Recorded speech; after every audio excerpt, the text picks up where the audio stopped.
नमस्कार दोस्तों, श्रीलंका देश में आपातकाल घोषणा ही कर दी गई। सोशल मीडिया की साइटों पर भी बैन लगा दिया गया। श्रीलंका देश के हाल बेहाल होते जा रहे हैं। हालात इस हद तक गए कि पिछले कुछ 10-15 दिनों में हजारों की संख्या में लोग सड़कों पे उतरे प्रोटेस्ट करने के लिए। पूरे देश में सख्त शॉर्टेज चल रही है खाने पीने की चीजों को लेकर, बड़ी से बड़ी चीजों तक। वहाँ के लोग बहुत गुस्से में है। श्रीलंका की अर्थव्यवस्था बहुत बुरे संकट से गुजर रही है। इसके पीछे क्या कारण है दोस्तों, आज के इस वीडियो में श्रीलंका देश के हालातों के बारे में जानेंगे। वीडियो के लास्ट तक बने रहिए और हाँ, चैनल पे नए हो तो चैनल को सब्सक्राइब कर बेल आइकन को प्रेस करें। आइए अब समझते हैं। अगर मैं आपको बताऊं तो श्रीलंका देश के हालात इतने खराब हैं कि वहाँ इमरजेंसी के साथ 48 घंटों का कर्फ्यू लगा हुआ था पिछले 3-4 दिनों से। यहाँ के लोग खाने पीने की चीजों के लिए भी जूझ रहे थे। अगर श्रीलंका की आज की सिचुएशन की बात करें, जैसे किसी भी देश की फॉरेन करेंसी अगर कम है तो इसका मतलब यह है कि उस देश के लिए बाहर से सामान इंपोर्ट करना बहुत मुश्किल है। श्रीलंका की आज की करेंसी सिर्फ इतनी सी बची है कि वो अगले 1 महीने तक सामान का आयात कर सकता है। अब इंडिया में हम इम्पोर्टेंट सामान को एक लग्जरी सामान के रूप में देखते हैं। इम्पोर्टेंट फोन, इम्पोर्टेंट घर, इम्पोर्टेंट लैपटॉप, इम्पोर्टेंट गाड़ियां।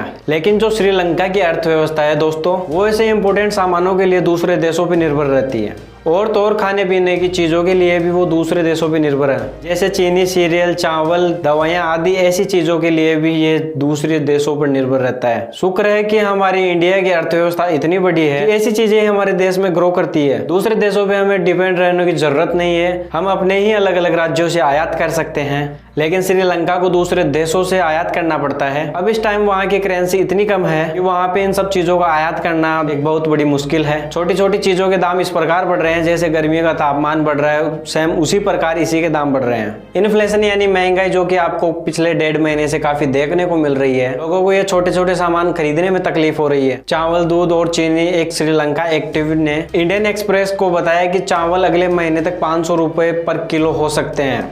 अगर मैं आपको बताऊं तो इंडिया में 1 रुपया और श्रीलंका में 4 रुपए बराबर हैं। आज के दिन चावल 995 रुपए किलो है और चीनी 995 रुपए किलो है और आधा किलो दूध का पाउडर 930 रुपए का है। हालात इस हद तक चले गए कि आप एक रेस्टोरेंट में बैठकर अगर चाय पीते हो तो उस कप की रेट 120 रुपए है। इसके अलावा श्रीलंका में बिजली भी बाहर से आयात की जाती है, जो कि ये बहुत कम बची है। एक दिन में 8 घंटे ही दी जा रही है। आप इस बात से समझ सकते हो कि पावर कट कितना हो रहा है। और तो और वहाँ पे रोड लाइटों को पूरी तरह से सरकार के द्वारा आदेश दे दिए गए हैं कि बंद किया जाए। पूरी तरह से लाइटें वहाँ बंद हो चुकी है और हॉस्पिटलों में भी मशीनीकरण को भी रोक दिया गया है। सरकार ने ऑर्डर दिया है अपनी इलेक्ट्रिसिटी बोर्ड को कि Indian oil corporation Sri Lankan branch Lankan India oil corporation है, वहाँ से डीजल लेने के लिए LIOC ने 6000 MT डीजल दिया है श्रीलंका को, ताकि वहाँ के हालातों में थोड़ी बहुत राहत मिल सके। 2.25 करोड़ की आबादी वाला देश, जो कि अपने लोगों को पेट्रोल डीजल तो दूर की बात, खाने पीने तक के सामानों को भी प्रोवाइड नहीं करा पा रहा है। अगर भारत की बात करें तो 140 करोड़ आबादी वाला देश। भारत में इस तरह कहीं भी पेट्रोल डीजल के लिए लाइनों में नहीं लगना पड़ेगा। सबसे बड़ी खुशखबरी यह है कि रशिया भारत को कच्चा तेल देने के लिए तैयार हो गया है और 2500 रुपए प्रति बैरल की छूट पे देगा। यानी भारत को रशिया उस कीमत में कच्चा माल देना चाहता है जो कि ये यूक्रेन युद्ध से पहले देता था। अब सवाल ये है कि श्रीलंका की हालत ये कैसे हुई? इसके कोई एक कारण नहीं है, इसके कई अनेकों कारण हैं।